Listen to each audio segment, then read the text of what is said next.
రాష్ట్ర వ్యాప్తంగా పాఠశాలల అద్దె బకాయిలపై ఆందోళన జరుగుతుండగా తాజాగా అదే అంశంపై బీఆర్ఎస్ వర్కింగ్ ప్రెసిడెంట్ కేటీఆర్ ఘాటుగా స్పందించారు. కమిషన్లు వచ్చే బడా కాంట్రాక్టర్ల బిల్లుల చెల్లింపులకు వేల కోట్లున్నాయి. పేద విద్యార్థులు చదువుకునే గురుకులాల అద్దెలు చెల్లించడానికి పైసలు లేవా అని విమర్శలు గుప్పించారు.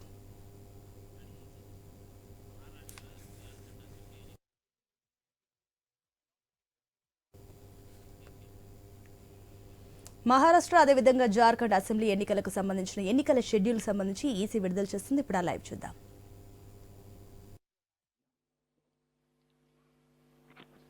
माननीय निर्वाचन आयोग Shri Ganesh Kumar ji on my right side, निर्वाचन आयोग doctor Sukhbir Singh ji Sandhu on my left, आयोग के वरिष्ठ अधिकारीगण और मीडिया के सभी फ्रेंड्स और इस प्रेस कॉन्फ्रेंस में जुड़े हुए सभी हमारे वोटर्स, आप सबका इस प्रेस वार्ता में स्वागत है.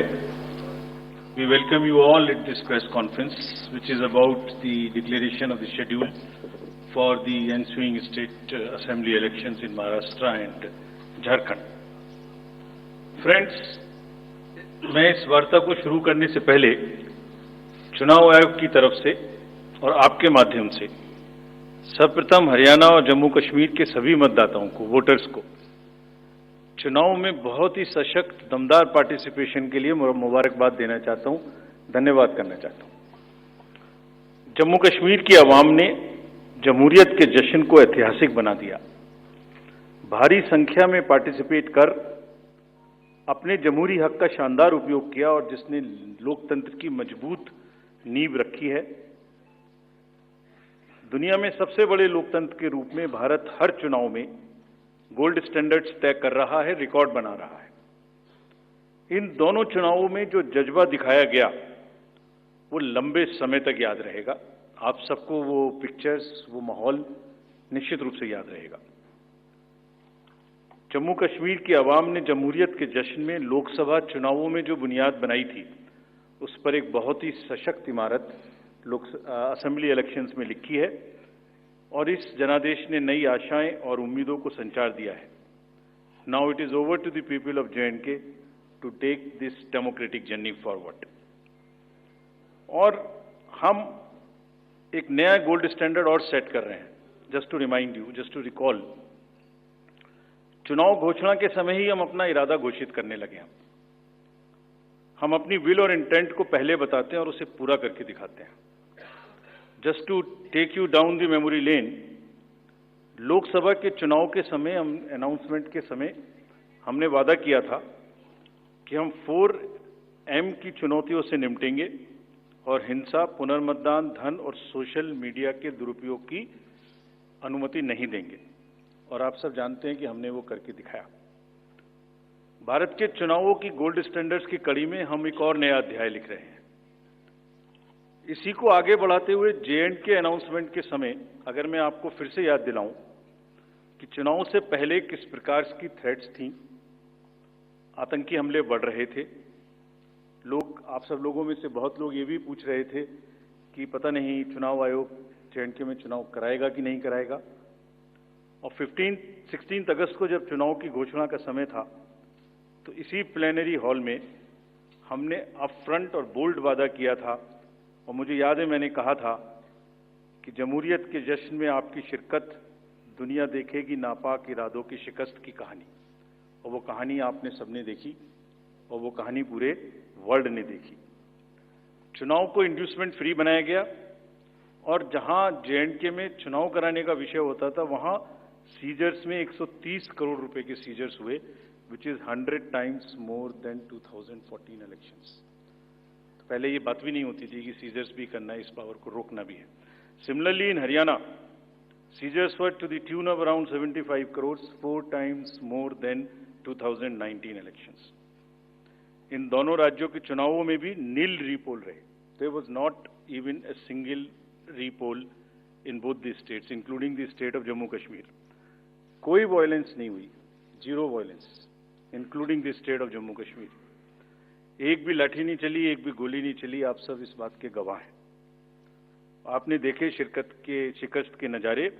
And let us give an ovation to the voters of Jammu Kashmir and Haryana. चुनाव दर चुनाव घटती हुई हिंसा, बढ़ती भागीदारी, रिकॉर्ड सीजर्स मतदाता बिल्कुल स्पष्ट संदेश दे रहे हैं that they have full belief, they are very participated in the electoral process. लेकिन कोई बात नहीं, फिर भी अगर मुझे याद आए तो कुछ तो लोग कहेंगे लोगों का काम है कहना। हम उसकी बिना चिंता किए आगे बढ़ते हैं, अपना काम सशक्त तरीके से करते हैं, ये आपको विश्वास दिलाते हैं। So friends, now we come to Maharashtra and Jharkhand, जहां पर अब उत्सव का समय है। हाल ही में हमने झारखंड और महाराष्ट्र में विजिट की थी और वहां पर political parties, DOs, SPs, IGs, commissioners, enforcement agency सबके साथ बैठक की थी और पूरे व्यवस्था को समझा और उसका रिव्यू किया था। So before we come to the schedule, let me share some basic information about these two states with you. Total districts in Maharashtra are 36 with 288 assembly constituencies, of which 234 are general and scheduled tribes constituencies 25 and SC constituencies 29. Term of the assembly of the Maharashtra is ending on 26 November 2024. If we talk about the number of electors in Maharashtra, they are 9.63 crores. 4.97 crores male and 4.66 crores female voters. Young voters की संख्या जिस पे काफी जोर दिया गया था SSR में 1.85 करोड़ और उसमें से 20.93 lakhs are first time voters of 18 to 19 age group. If we tell you about the polling stations in Maharashtra, there are total 1,186 polling stations and at 52,789 locations. Urban being 42,604 and rural being 57,582. इस बार भी हम PWD managed booths बनाएंगे, women managed booths बनाएंगे महाराष्ट्र में भी। Model PSS की संख्या 530 रहेगी। अगर झारखंड में की चर्चा करें तो टोटल डिस्ट्रिक्ट्स की संख्या है 24, टोटल असेंबलीज 81, जिसमें से जनरल 44, एसटीज 28 एंड एससीज 9। झारखंड की असेंबली का टर्म 5 जनवरी 2025 को कंप्लीट हो रहा है और अगर झारखंड में इलेक्टर्स की बात करें तो 2.6 करोड़ वोटर्स, जिसमें 1.29 crores female and 1.31 crores male. First time voters between 18 to 19 years are 11.84 lakh and 66.84 young voters in Jharkhand also. In the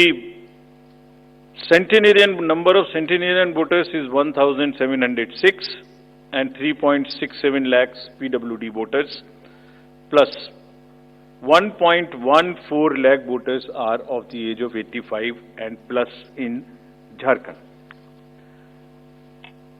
If I give you an overview of polling stations in Jharkhand, पूरे polling stations की संख्या होगी 29,562 और जो कि 20,221 locations पर फैले हुए होंगे। अर्बन संख्या वहां कम है 5,042 और रूरल परिवेश ज्यादा है, इसलिए रूरल बूथ्स की संख्या होगी 24,520। यहां पर भी women managed booths, youth managed booth, PWD managed booths बनाए जाएंगे। एवरेज वोटर्स की संख्या पर booth is 881। Particularly vulnerable tribal groups पे जैसे मैंने पहले भी आपसे चर्चा की है, कमीशन का उनको एनरोल करने के लिए, उनको एम्पावर करने के लिए बहुत एम्फेसिस है। महाराष्ट्र में 3 पीवीटीजीज हैं, कटकरी, कोलम एंड मारियागौंड, और झारखंड में 8 पर्टिकुलरली वल्नरेबल ट्राइबल ग्रुप्स हैं जिनकी आबादी 1.78 लाख है। उसमें असुर, बिरहोर, मालपाड़िया, पहाड़िया, सौर्या, पहाड़िया, बिरजिया, कोवार एंड सावर, इन सबका लगभग 100% एनरोलमेंट इलेक्टरल रोल में किया गया है। सभी डीओज ये कोशिश करेंगे कि जो भी बूथ्स इनके यहाँ बने वो बहुत सहज इनके ही परिवेश में बने और इस तरह की स्वीप एक्टिविटी करें कि वो सबके सब अधिकतर मात्रा में अपने मतों का प्रयोग कर सकें। मैं फिर से रिपीट करना चाहता हूं कि सभी पोलिंग स्टेशंस पे एश्योर्ड मिनिमम फैसिलिटीज होंगी। पिछली बार मुंबई शहर से कुछ ऐसी इंफॉर्मेशन या शिकायतें आई थी कि वहां पर कुछ बूथ्स पे ज्यादा पोलिंग स्टेशंस एक जगह होने की वजह से प्रॉब्लम थी। इस बार हमने रिव्यू में बहुत ही सख्त हिदायतें दी हैं, उनको रिव्यू किया है, रेशनलाइज किया गया है पोलिंग स्टेशंस को।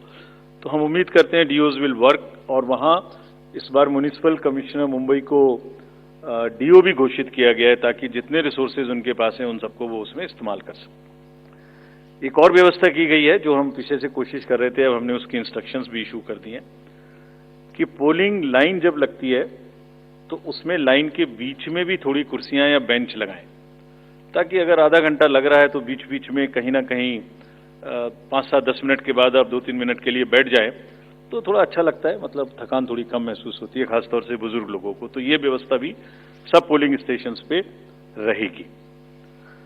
Friends, if I come to the next, ease of voting for senior citizens PWDs, this will be followed. You have all the experience of the pan-India coverage of facilities for the persons with disabilities and senior citizens. Her senior citizen जो 85 years से ऊपर हैं, उनको घर से vote देने की सुविधा उपलब्ध रहेगी। फॉर्म 12D वितरित किए जाएंगे सबको, और जो भी उसको भर के देते हैं उनके पास में हमारी टीम वोट लेने जाएगी, और जाने के समय में सभी कैंडिडेट्स को लिखित में उस रूट चार्ट का और उस जगह की सूचना देगी ताकि वो साथ में एकम्पनी कर सकें और उनको ऐसा महसूस ना हो कि किसी के घर पर किसी ने प्राइवेसी ऑफ द वोट को नहीं मेंटेन किया। They are entitled, they are welcome to participate and go along with the polling parties to the houses of the senior citizens and PWDs. और पूरी जो व्यवस्था है उसकी videography of course goes without saying will be done so that there is a foolproof record. वैसे भी पूरे चुनाव में आप जानते हैं कि कोई भी प्रक्रिया ऐसी नहीं है जिसमें वीडियोग्राफी ना होती हो, जिसका रिकॉर्ड ना रखा हो, सो दैट जहां पर कैंडिडेट्स पार्टिसिपेट ना करते हो और जहां पर वीडियोग्राफी ना होती हो। So every process of this can always be checked and seen. जैसे क्रिकेट में एक्शन रिप्ले होता है, तो अगर वहां गेम के समय एक्शन रिप्ले नहीं हो सकता तो बाद में हर जगह हर प्रोसेस की वीडियोग्राफी को देखा जा सकता है। इसी प्रकार से जो नेक्स्ट अगर मैं आपको बताऊं तो जो टेक्नोलॉजी है उसका हम फिर से बहुत यूज करेंगे। वोटर हेल्पलाइन ऐप में सभी वोटर्स अपनी सारी डिटेल्स देख सकते हैं, फैमिली है, कहां उनको पोलिंग स्टेशन है, वो सब चीज देख सकते हैं। C vigil of course we have been very enthused. जैसे लास्ट पार्लियामेंट्री इलेक्शन में हमारे 10,000 करोड़ के सीजर्स हुए, जैसे मैंने अभी बताया J&K एंड हरियाणा में भी रिकॉर्ड सीजर हुए। We are sure that in Jharkhand and Maharashtra also the voters enlightened voters will inform us on C-Vigil about any malpractice which they notice in their area, and we will reach there in 90 minutes to handle it. सभी candidates जिनकी criminal background है उन्हें अपनी सूचना देनी पड़ेगी 3 बार papers में, और सभी voters as a matter of right can see on our app which is KYC Know Your Candidate. हमने जो मीटिंग्स मैं आपको सिर्फ सारांश में ये बताना चाहता हूं कि जो मीटिंग्स हमने झारखंड और महाराष्ट्र में की तो डीओज स्टेट एजेंसीज को बहुत ही सख्त हिदायतें दी हैं। मतलब बहुत ही सख्त मीन्स बहुत ही सख्त कि वो हर तरीके से फ्री एंड फेयर इलेक्शंस कराएंगे, हर तरीके से लेवल प्लेइंग फील्ड को एस्टेब्लिश करेंगे। उनको ये स्पष्ट बताया गया है कि किसी भी पदाधिकारी के विरुद्ध अगर ऐसी सूचना आती है और ये प्रमाणित होता है कि उन्होंने कोई भी कार्य ऐसा किया जिससे लेवल प्लेइंग फील्ड डिस्टर्ब होती है, एक पार्टी को पक्ष एक पार्टी को नुकसान, तो very stern action will be taken against them. This has been very very clearly told to everyone. किसी भी तरीके का प्रलोभन, वही 4 M's जो पहले हमने बात की थी, मनी का डिस्ट्रीब्यूशन, फ्रीबीज का डिस्ट्रीब्यूशन, शराब का डिस्ट्रीब्यूशन, ड्रग्स का distribution will all be under strict watch. All airports, all landings of the aircrafts in the field will all be checked.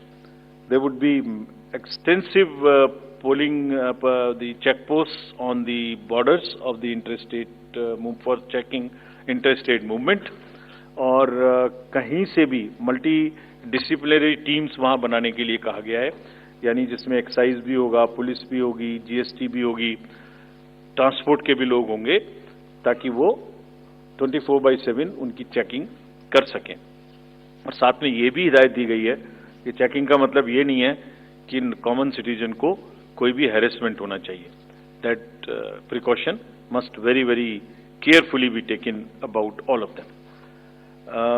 सभी पोलिंग स्टेशंस 2 किलोमीटर के अंदर हों।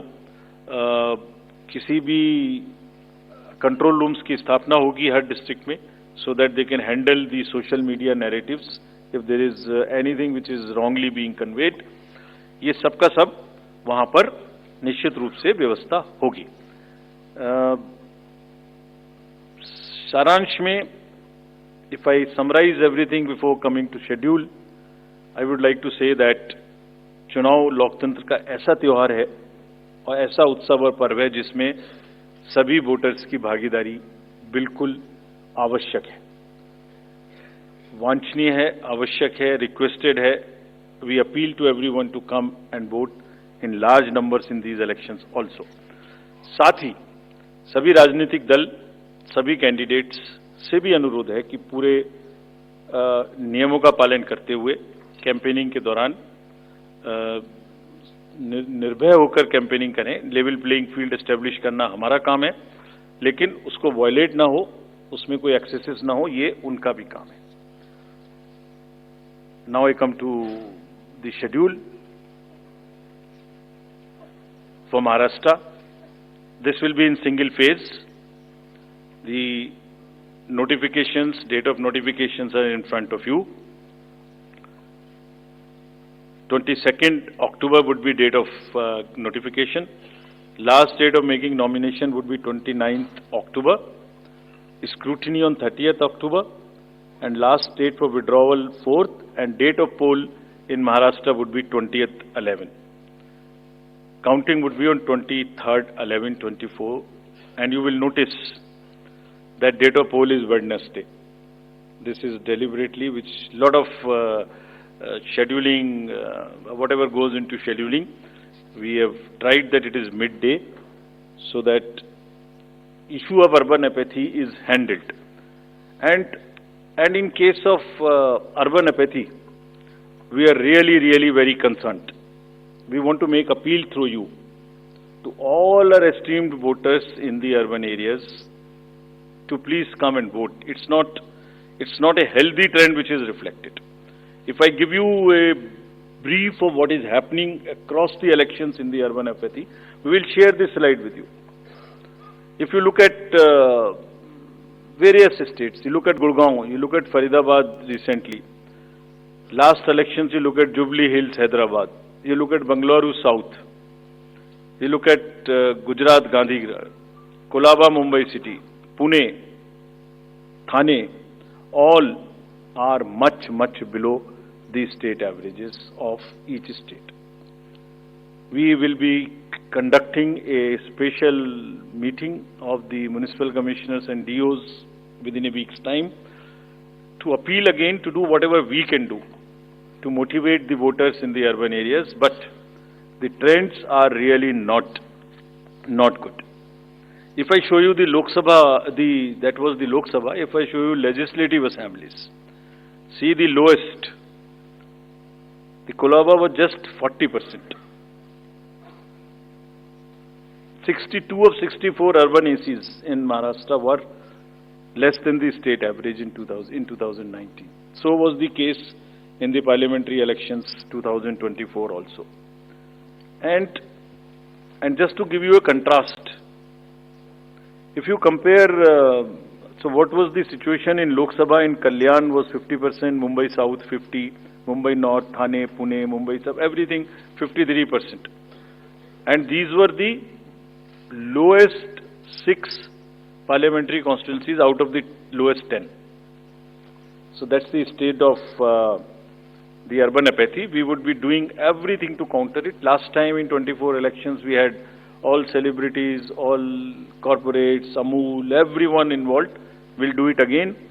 And we'll also, at this point, emphasize that this contrasts with a very positive trend in the constituencies like Doda, 72%, Riyasi, 74%, Punch, 74%, Rajouri, 71%.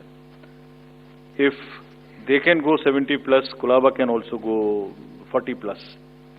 In 24 Lok Sabha elections, Bastar was 68%, 69%. Gadchiroli, Manipur, states after state, tough areas. So we'll be requesting through you, we'll have a special drive this time for the slum areas in urban areas and also the colonies, all alike, to have a real urban push. I do not want to name a specific thing, but there are booths in Faridabad and Gurgaon in the recently held elections, and they are the poshest places where voting has been around 20%. So again, we will be doing a lot of work on this to do whatever we can do to attract the urban voters. Now, friends, coming to Jharkhand.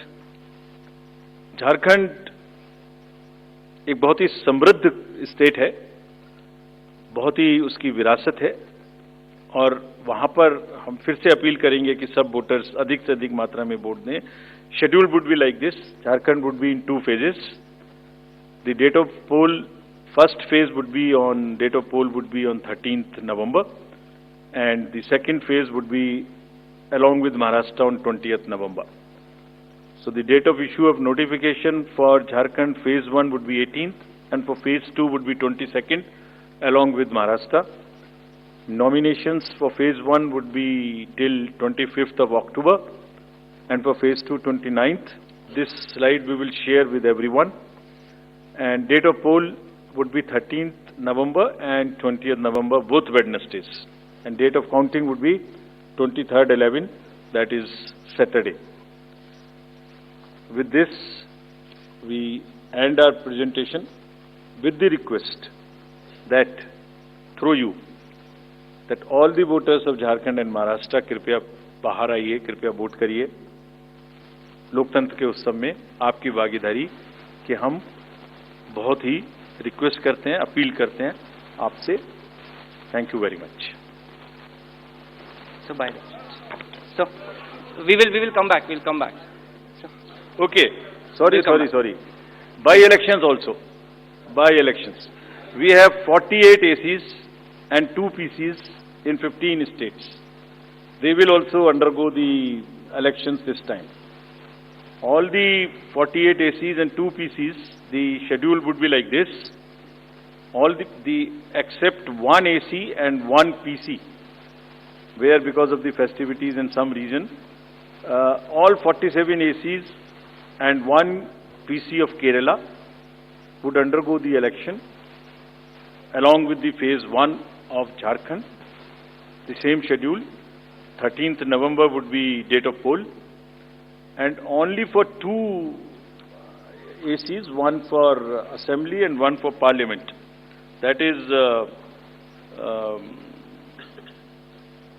Kedarnath in Uttarakhand, because on 12th there is gazetted holiday and dispersal of the parties takes place on that day. Therefore, it is on 20th. And similarly for Maharashtra, except that everything would be on during the first phase. Thank you very much. Thank you, sir, for the very comprehensive briefing. Now we will take questions from the media. Please, the gentleman in the blue shirt, please. Thank you. Sir, मेरा नाम प्रशांत लीला रामदास है. मैं news 18 लोकमत से हूँ, और मेरा एक सवाल इस तरह का है कि कांग्रेस ने डिमांड की थी जो वहाँ के पुलिस महासंचालक है रश्मि शुक्ला, इनको हटाने को लेकर. इसको लेकर आयोग क्या सोच रहा है और उस पर क्या निर्णय होगा? Question from that side also. From the pink shirt, second row, Mr. Shailesh Yadav. This was about DG.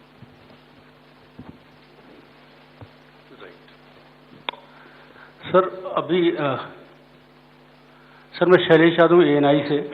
अभी हाल ही में चुनाव संपन्न हुए हैं जम्मू कश्मीर और हरियाणा में, और लोकसभा इलेक्शन के बाद देखा गया है कि एग्जिट पोल जो हैं एकदम उल्टे रहे हैं या जो है एकदम गलत साबित हुए हैं, और इसको लेके पब्लिक में सवाल ये उठता है कि एग्जिट पोल में तो सरकार इनकी बन रही है और नतीजा उल्टा है, उस पर EVM पे सवाल उठाए जाते हैं, जिसकी शिकायत आपसे कुछ पार्टियों ने करी थी, जिनका एग्जिट पोल में ये था कि सरकार बन रही है और जब EVM का रिजल्ट आया तो सरकार बदल गई।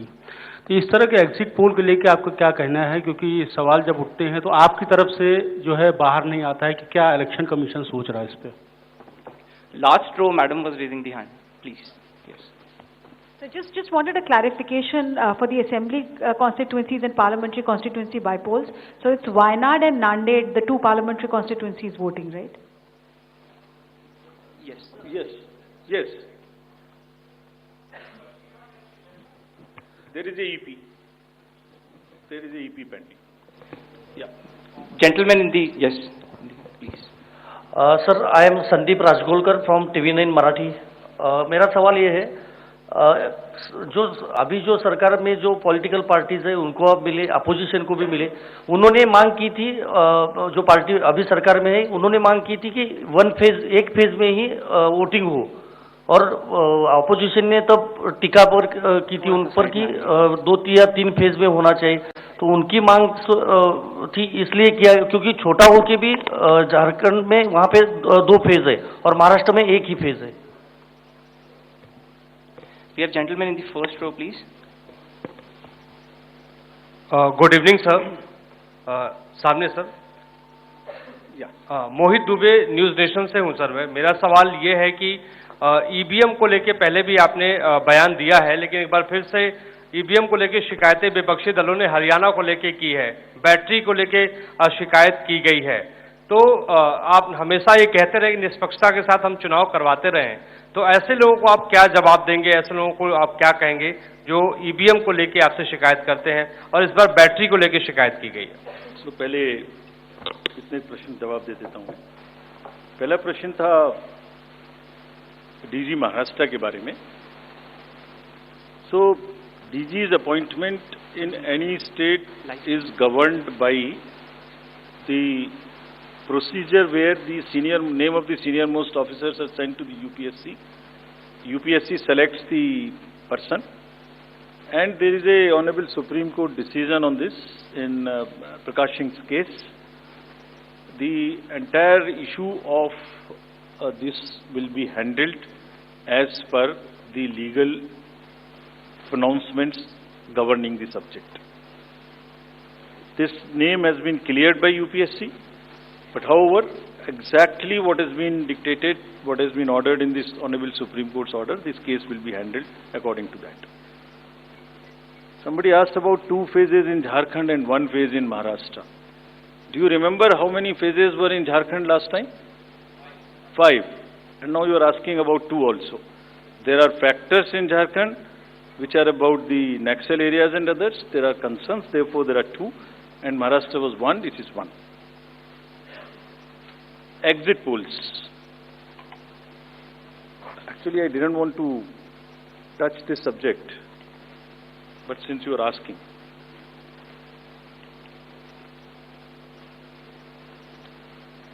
एग्जिट पोल्स के आने की वजह से, एग्जिट पोल्स के एक एक्सपेक्टेशन सेट करने की वजह से एक बहुत बड़ा, लेट मी एक्सप्लेन, एक बहुत बड़ा डिस्टॉर्शन पैदा हो रहा है। ये आप सब लोग यहां हैं, ये एक आत्मचिंतन का और आत्ममंथन का भी विषय है प्रेस के लिए, खासतौर से इलेक्ट्रॉनिक मीडिया के लिए।